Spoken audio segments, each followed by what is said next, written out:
Tomorrow will be a better day.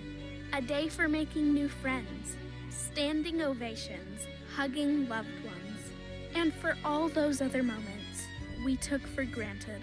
This better tomorrow is more than just a day away. Until then, Junior Achievement is preparing young people by helping them make the connection between education and their dreams, increasing their likelihood of finding career success, starting a business, and navigating economic uncertainty. We are giving young people the gift of hope, and when that better tomorrow finally arrives, so will they.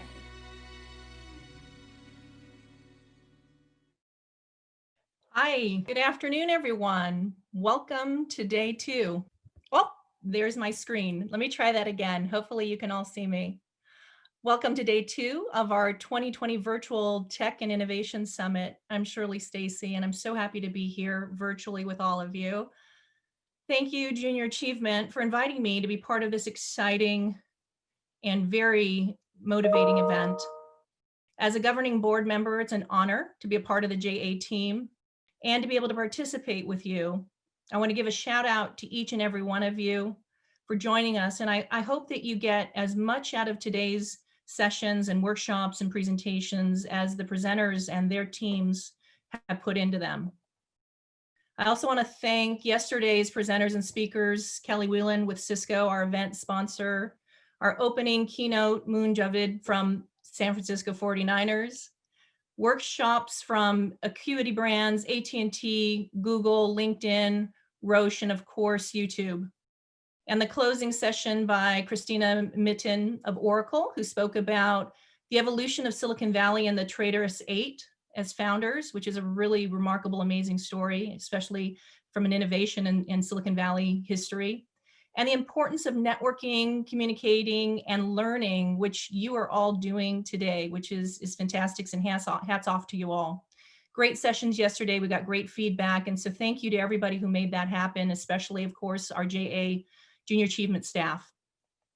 We have another great day of workshops and sessions for you today, and an incredible keynote speaker who I'm going to introduce in just a minute. As part of this Tech and Innovation Summit, I'd like to share a bit about myself and Align Technology. I've spent the last 13 and a half years at Align, the inventors of the Invisalign system. Hopefully some of you know our clear aligners and have been in treatment or would consider straightening your teeth. Align remarkably disrupted the orthodontic industry, and in 20 years, transformed an outdated analog approach to straightening teeth with metal braces and has replaced it with our cool digital innovative technology, clear aligners. They're made out of polymer, plastic, as many of you may know. My title is Vice President of Finance, Corporate Communications, and Investor Relations, which is quite a mouthful. It basically means that I oversee communications, internal and external for the company, and I monitor and maintain the relationships that we have with Wall Street, the press and media, doctors, customers, and more importantly, our 17,000 employees around the world. But practically speaking, many times if you've heard me talk before, I like to say that I'm in sales and my product is Align Technology. I sell Align Technology every day, and I basically tell stories to our key stakeholders. I use traditional and non-traditional channels and methods and formats, and especially digital communication and social media. It requires, I think, a unique combination of skills and understanding, the ability to communicate our vision, our strategy, our market opportunity, but of course, as a technology company, our products and innovation and our technology roadmap, and then all pulled together by being able to explain our financial performance and objectives. So I wear many hats. I have a team of professionals around the world, and together we work with every function at Align to help build and preserve Align's global brand and reputation.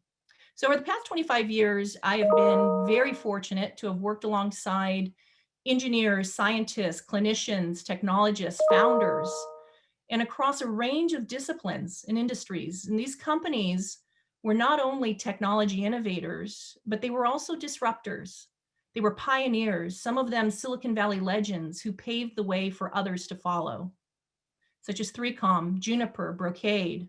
And now I'm in Align, another major technology innovator and disruptor. Align is one of those incredible Silicon Valley success stories of how digital technology and innovation transformed an entire industry. In 1997, a few Stanford MBA and engineering students began working out of a small duplex in Redwood City. Together, they founded Align with a simple concept in mind: leverage digital technology to straighten teeth without metal braces. And prior to Stanford, one of our founders had worked at Morgan Stanley and recalls the inspiration for the Invisalign story and the Invisalign system was from having to wear metal braces as an adult and being mortified in a presentation to Morgan Stanley executives. And he never forget it. He never forgot, and he brought that passion and purpose and grit to Align. And that intensity and passion for innovation and technology is still at the heart of our company. It drives our culture. If you talk to anybody at Align, one of the first things that you'll hear is our drive and our passion for innovation and technology. So just a few years later after that, in 1999, Align pioneered the invisible orthodontics market with the introduction of Invisalign system. We went public on the NASDAQ in 2000. And by 2001, Align had manufactured 1 million Invisalign clear aligners. Pretty remarkable scale, growth. But that was just the beginning. By combining digital treatment planning and mass customization and using the world's largest 3D printing operations with shape engineering based on biomechanical principles, Align revolutionized orthodontics. And the Invisalign system has continued to evolve. And over the last 20 years, we've built on our experience, our database of more than 9 million patients around the world, and continuous innovation in aligner materials, software algorithms, 3D force systems, data mining, artificial intelligence, and machine learning. It's pretty cool stuff. And I bet you didn't realize all that technology and innovation goes into every single Invisalign treatment. We often explain that there are at least 4 million lines of code in every aligner we produce. And today we produce 500,000 aligners every single day. So fast forward to today, 24 years later, Align is a Fortune 1000 and S&P 500 medical device technology innovator. And in fact, last week, we were just named one of Fortune's Forward 50 companies, which ranks basically global organizations and global companies with the best prospects for long-term growth as having demonstrated both steady execution and forward-looking nimbleness. And when you stop and think about this accolade for a company that is over 20 years old in the Valley, continue and innovate in the same space, in the same industry, for Fortune to have named and acknowledged Align as a Forward 50 company, when you look at all the companies that we're up against, it's pretty remarkable, and we're very, very proud of that. So in the last 2 decades to date, Align has invested over $2 billion in technology and innovation, and that obviously goes a long way towards driving our growth, innovating in new products and solutions, and of course, recruiting talent like you potentially have. And that requires a tremendous amount of fortitude and investment and confidence in the size of the market and our ability to continue to deliver and drive that growth. So when you think about it, technology and innovation are core to every single industry around the world. There are decades of disruptive innovations and digital transformations, and many of these things you're going to hear about today from the companies that are here to speak to you and to demonstrate and give you some hands-on examples. This is a really great opportunity. These are remarkable times for everyone, and I really hope you use today's sessions and workshops to reflect on your dreams and aspirations. Hopefully you hear something today that will spark an idea or a feeling in you, just like the Align founders, and inspire you to become the next generation of our inventors, our scientists, our researchers, our engineers. And to that end, fantastic group of leaders from some very successful companies here today. These sessions are really intended to help expand your perspective and provide you with greater insight and curiosity to learn more and ask questions. Please don't be shy. Please ask questions, engage. This event and these presenters and these workshops are here for you. This is your opportunity. Please make the most of it. And so we've got Chick-fil-A, John Muir, Salesforce, YouTube, and AT&T here today. Chick-fil-A is one of America's American fast food restaurant chains, the largest, whose specialty is chicken sandwiches, they say, but I'm a huge fan of their strips. Maybe some of you are. The workshop that they're going to host today is going to focus on the technology that used for customer service. John Muir Health is here today. John Muir is a leader in healthcare in the San Francisco Bay Area. They are a not-for-profit integrated system of doctors, hospitals, and other services. And the workshop that they're hosting is about biomechanical engineering and programs in schools that offer it. Salesforce is here. Shout out to Salesforce. Align Technology is a huge customer of Salesforce. They are a customer relationship management solution, CRM, and they bring companies and customers together. And today you're going to actually learn how to code from the Salesforce workshop. That's really exciting. And finally, YouTube, not finally, but YouTube is here with over 1 billion views each day and 300 hours of video uploaded every single minute. YouTube aims to connect and give everybody the power to share their own story, explore what they love, and connect with one another in that process. And they're going to be hosting a workshop on careers in technology.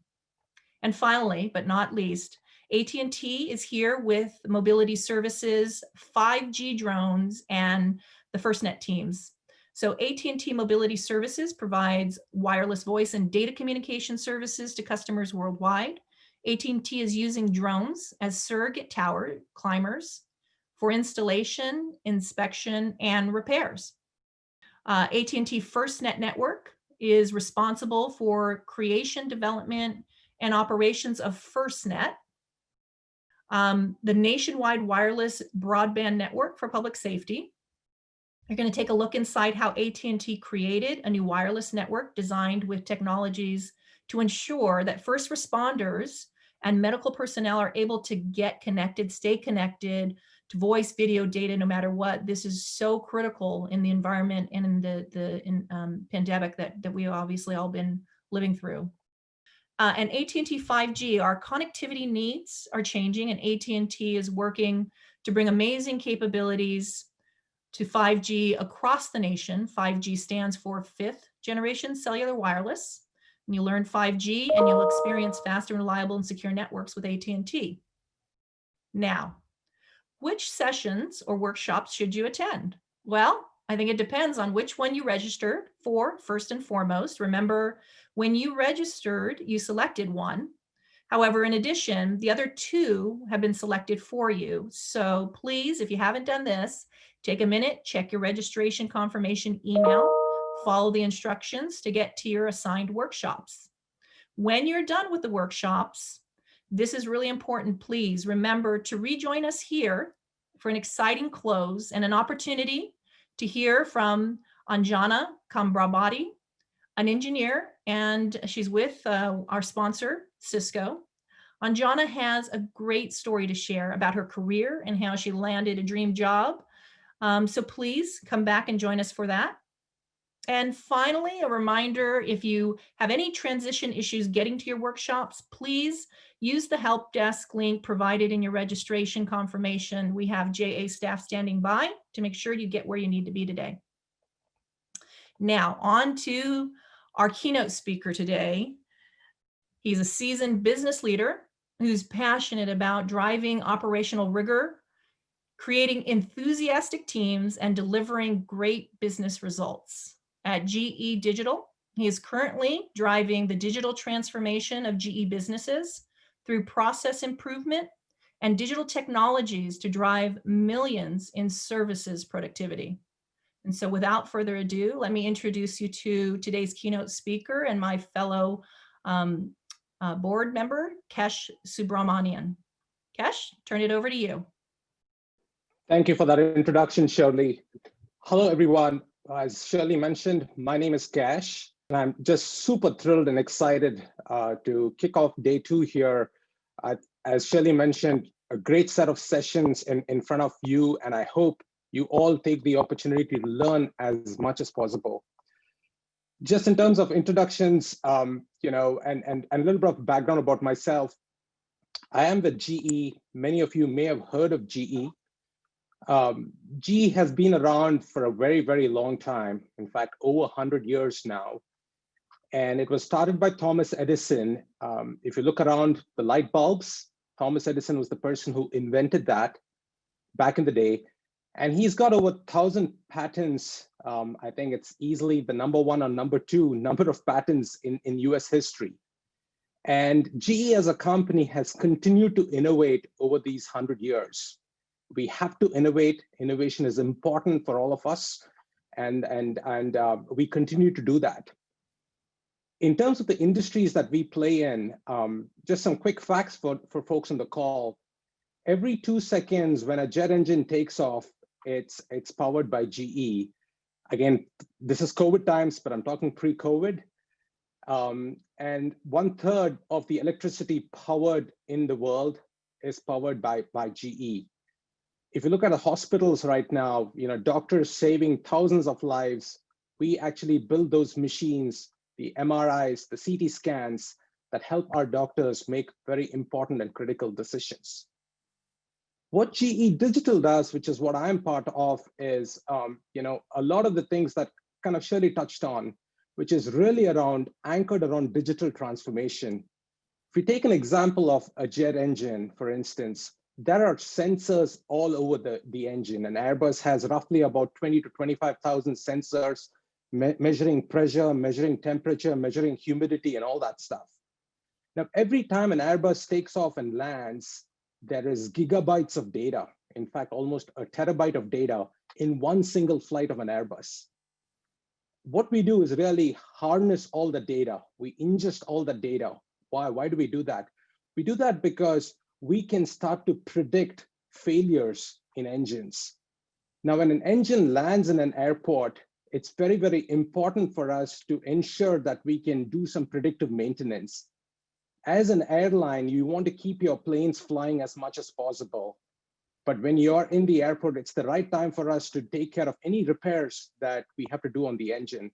So what we do in GE Digital is we harness all the data, look at the historical information, and predict when certain things have to be maintained, whether it is a repairing of a part or a replacement of a part. And that's really what we do from a GE Digital standpoint. You may have heard of Internet of Things. It's the same concept. We've taken that concept to this industrial space around jet engines, around medical devices, around renewable energy like the wind turbines, can continue to collect that data and helping our customers make sense of that data. From a role perspective, I work in strategy and operations. Again, it may seem a lot, but it's pretty simple. There are just two questions we are trying to answer here from a strategy and operations standpoint. One is, where do we want to be 2-3 years from now? That's the strategy piece of it. How do we get there? That's the operations piece of it. I'll talk more about my own journey as well and why I ended up and why I'm excited about what I'm doing right now. But hopefully that gave you some background. Just a little bit about me. Born and raised in Bangalore in India a long time back. Been in the US for now about 20 to 25 years. I couldn't be where I am right now without the family support that I've had. My wife, 2 kids, 13 and 15, and a dog, Polo, who's a Labradoodle. I bring up this dog because it has been a learning lesson for me. We've never had a dog in our lives, but about 2 years back is when we got Polo.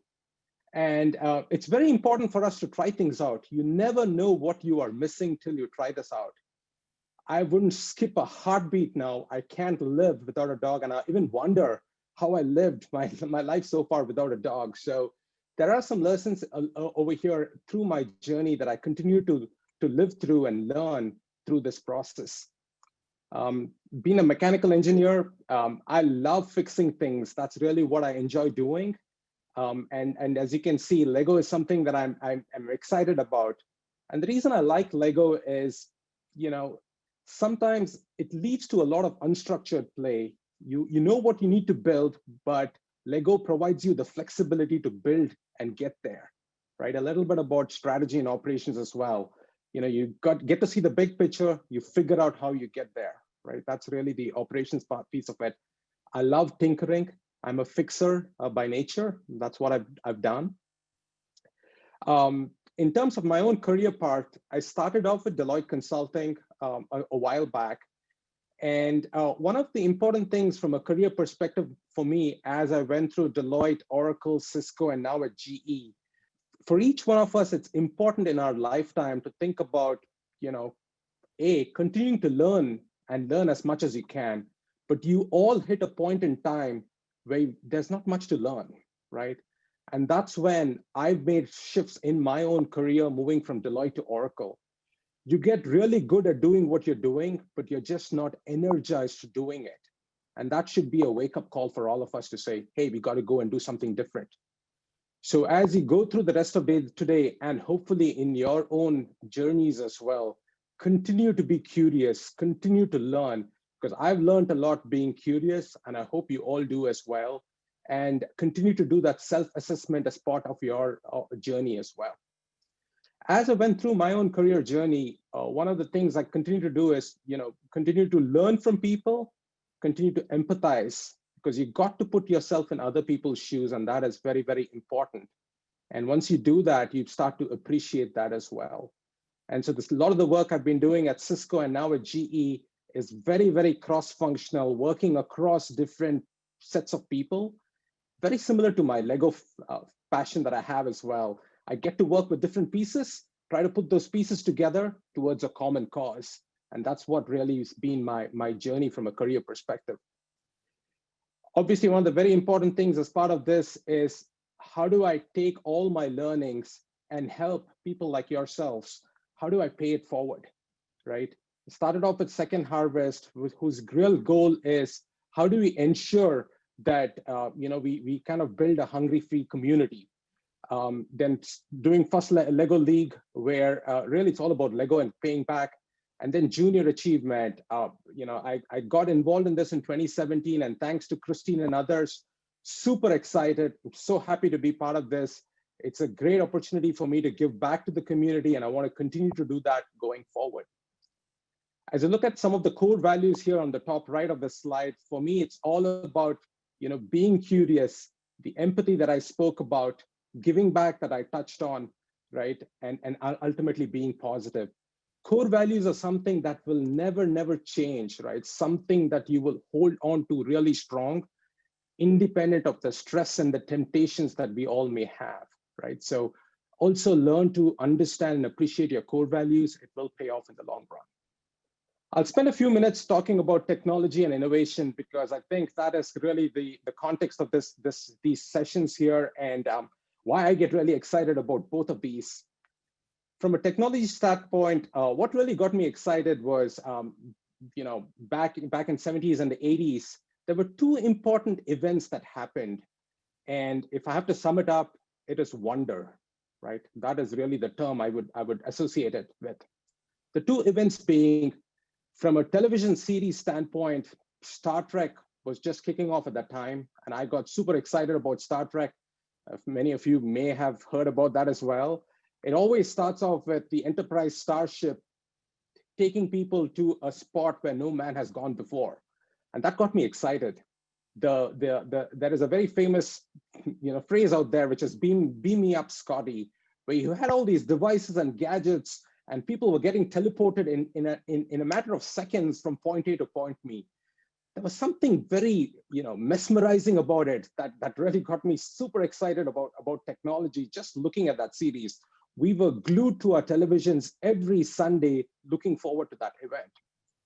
And then came along Star Wars, which is a little bit like oil and water, but it came along as well in 1977 when the first movie came out. Again, there was an element of reality there. We could associate it with people that we all see, but they also used technology to really help with the good versus evil story. And I was really fascinated by those two events that happened. Around the same time, actually it was on July 16, 1969, is when Buzz Aldrin landed on the Sea of Tranquility on the moon, right? Along with Neil Armstrong. It was a fascinating event to have happened. And it was just not those two people. It was really, in my opinion, a culmination of a whole set of people. In fact, 400,000 people. The US spent almost $180 billion to get people on the moon. There was literally like 20,000 different organizations that helped us do that. In fact, I think it was really one of the biggest peacetime mobility of forces to help make that happen. Now, what this really did was it helped really use technology to make something very unrealistic become real, right? And if you ask people, why did we do it? Why did we have to take someone and land them on the moon? There is a cynical response which would say that, hey, we wanted to do it because we wanted to prove to the Soviets that we had better rockets. But I would really encourage you all to go back and listen to what President Kennedy had to say at that time.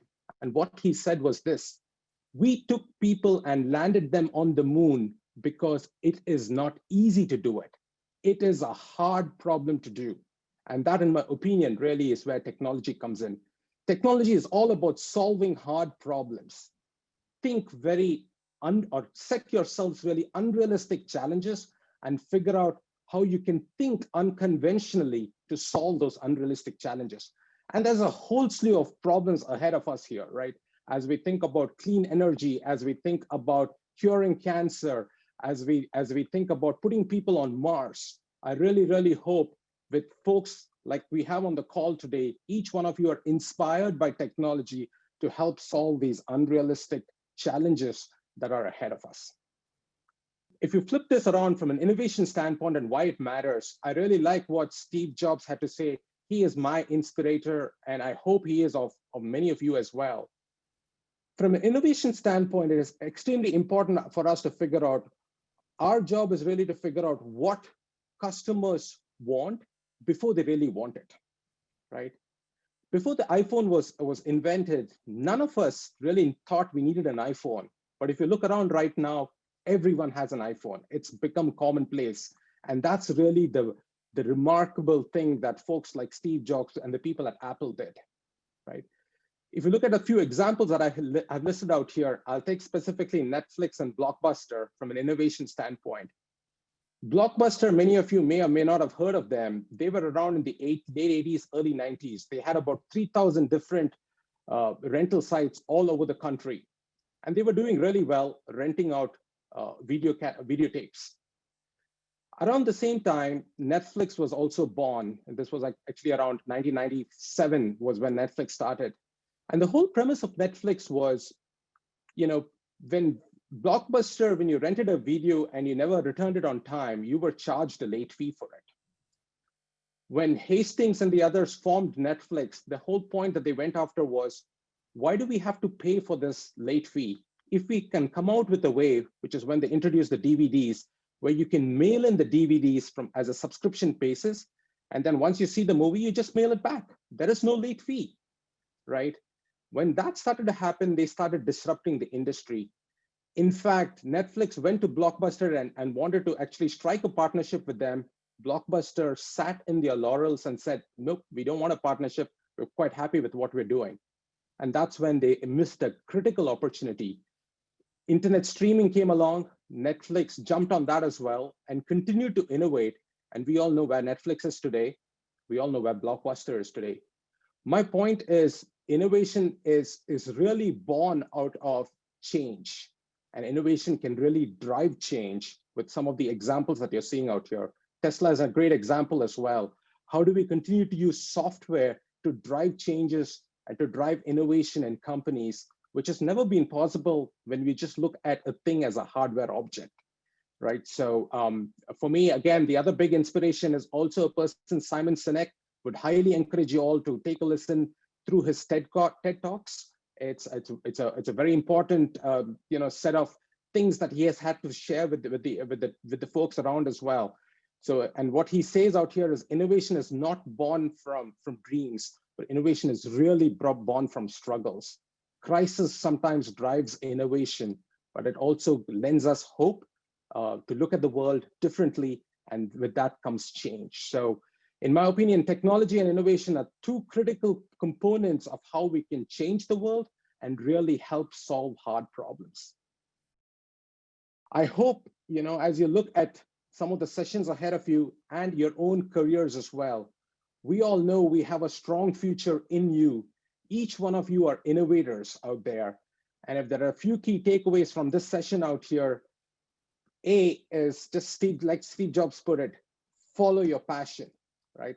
Sometimes your heart and intuition knows a lot more about who you are. Just follow it. It has helped me. I hope it helps you all as well. Shoot for the stars.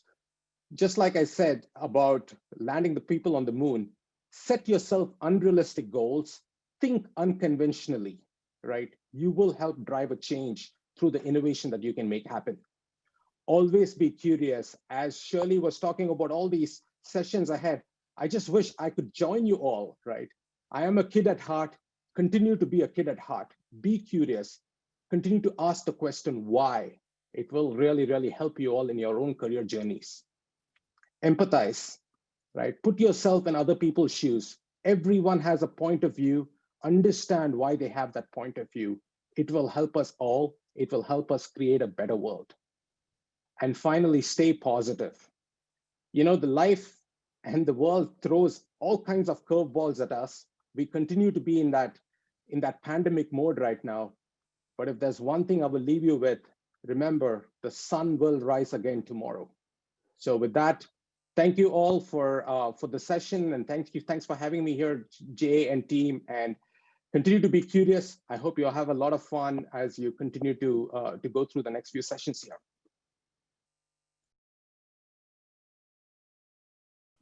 Okay, any students who are still remaining in the webinar room, please take a look at your email itinerary, which you'll have received from, it'll be from Lawrence Folsom, L Folsom, Folsom at janorcal.com, and that will have all the links for the day.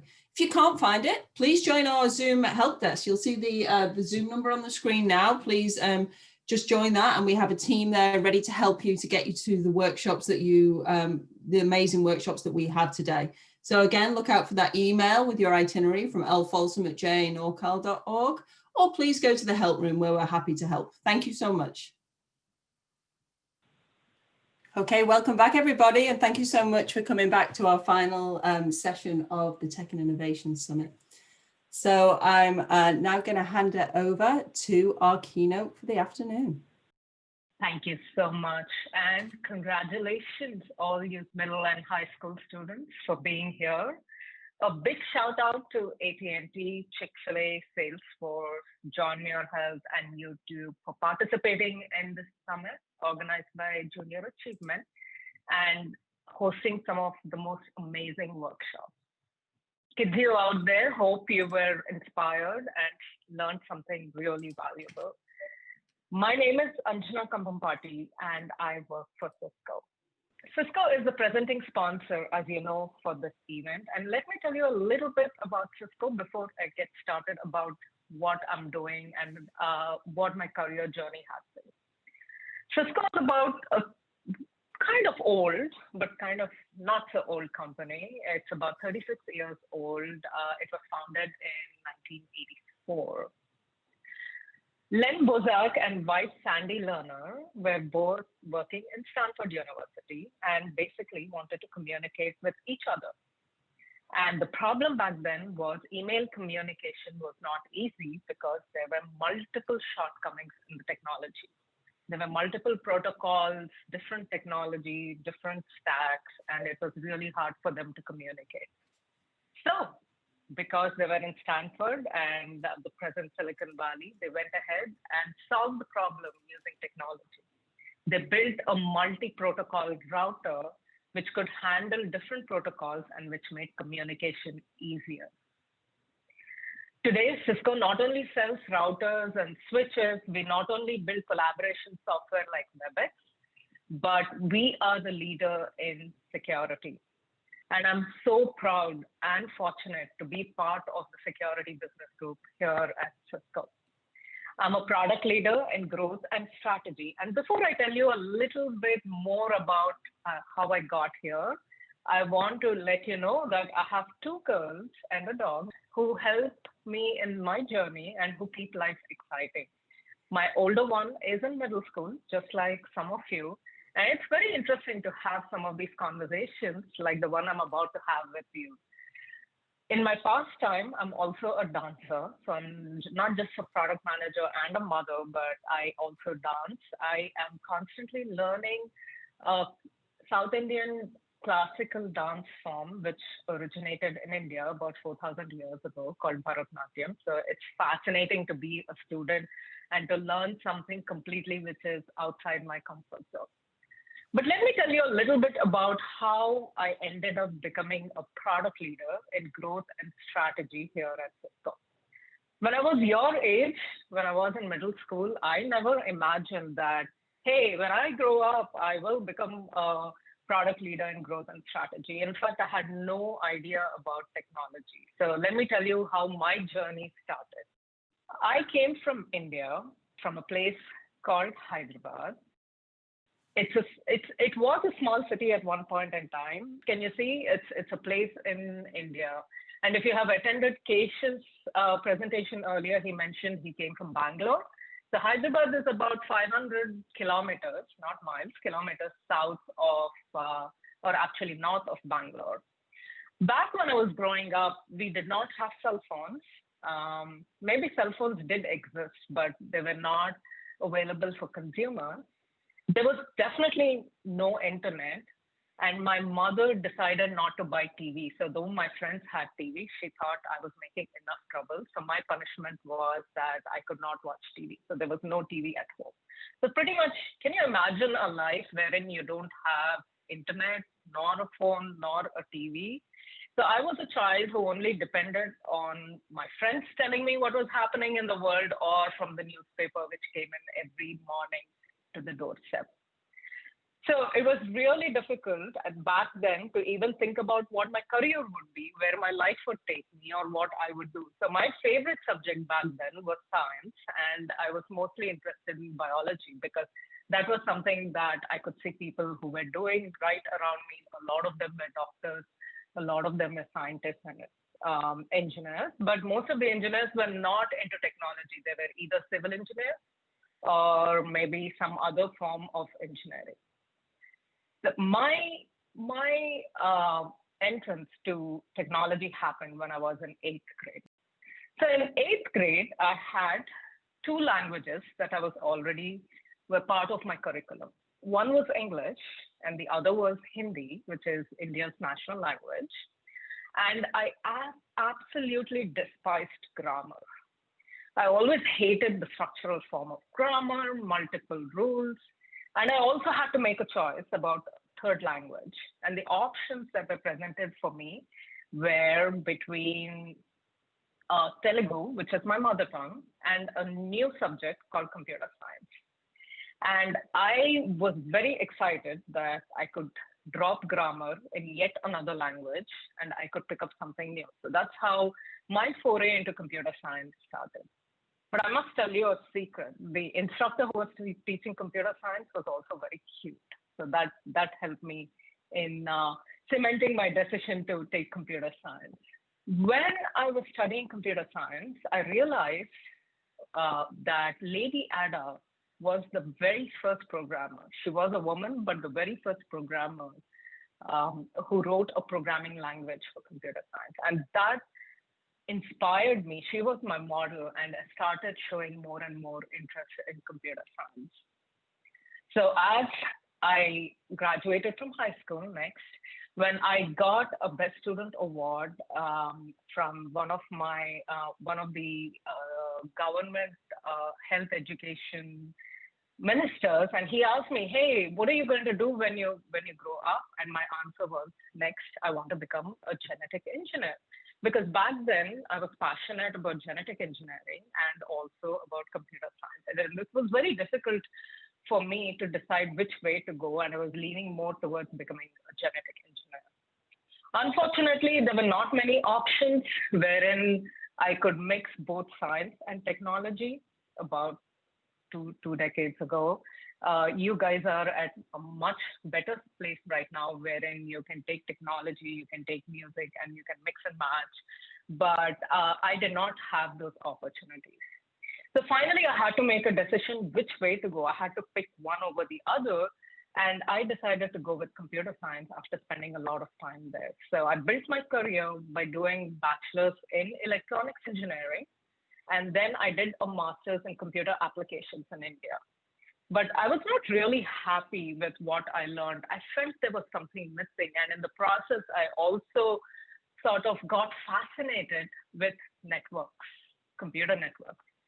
That's when I decided to pursue my master's here at USC, University of Southern California in LA. So I came to the US in 2001, and my specialization was in computer networks. And back then, computer networks was as popular as probably working at Facebook and Google today.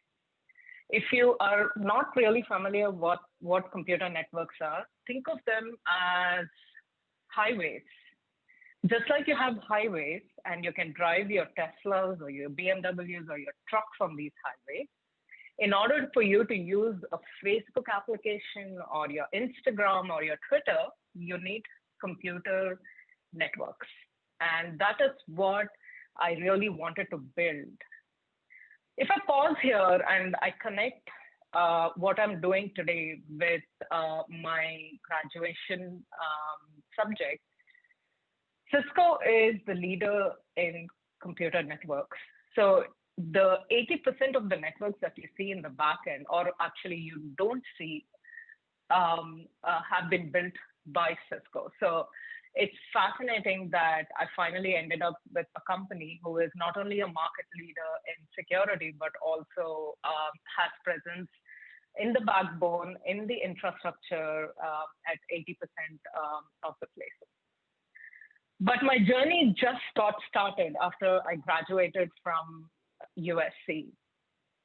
I again did not know where I wanted to go. All I wanted was to use the skills that I learned. So I was a programmer and I was also a tester for some time. That was how my career started. And as I started working in the technology area, I sort of built my career and I became a manager wherein I was managing large teams across India and the US on the development and testing side. But eventually I sort of landed to a point wherein I had a realization that I loved talking to people. I loved being outdoors. I loved communicating with my customers. I loved problem solving. I wanted to understand what the customer pain points were. And I wanted to more design the product versus build the product, because before you build anything, it's very critical that you get the design right. And I wanted to be at a point wherein I'm designing the product. So that's how I landed into this role of product manager. A lot of times people popularly define product management as being the CEO of the product. So the product manager designs the product, figures out a way to sell the product, and figures out a way how to price the product. And that's where I am. And it's really interesting, the kind of problems that I solve and how I ended up in my career at the place where I am. But as I look into the future, and this is a conversation, like I mentioned, I have with my middle school daughter as well.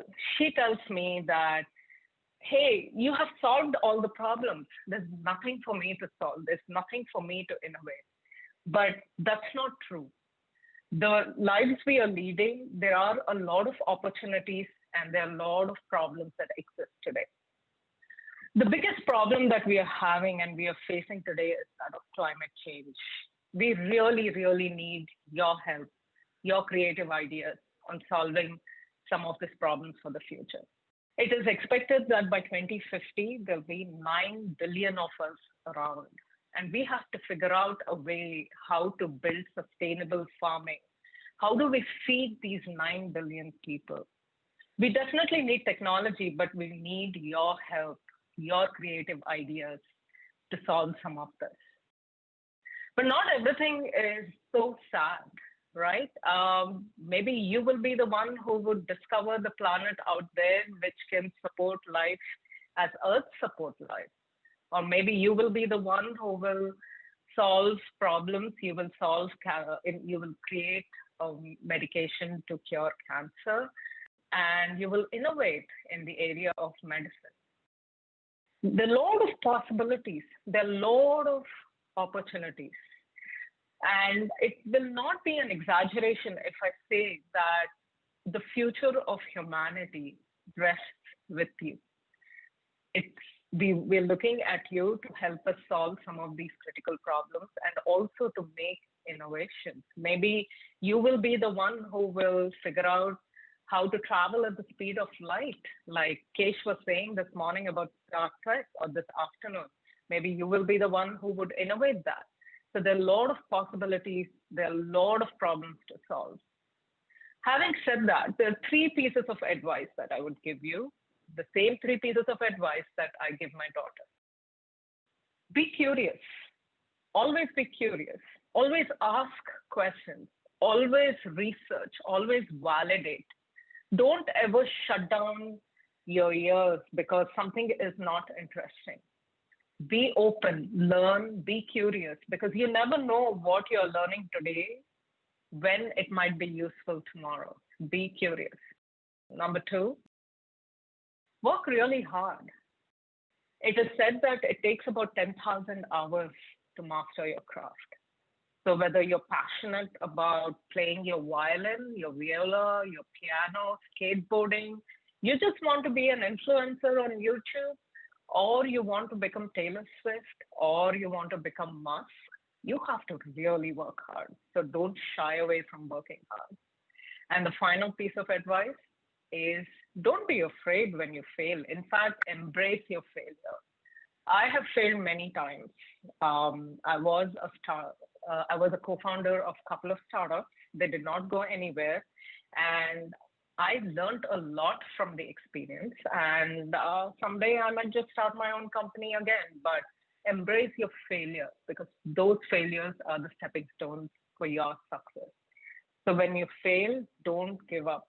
Don't get into depression. Just evaluate what went wrong, and the next time you will get better at it, and that will be your stepping stone towards success.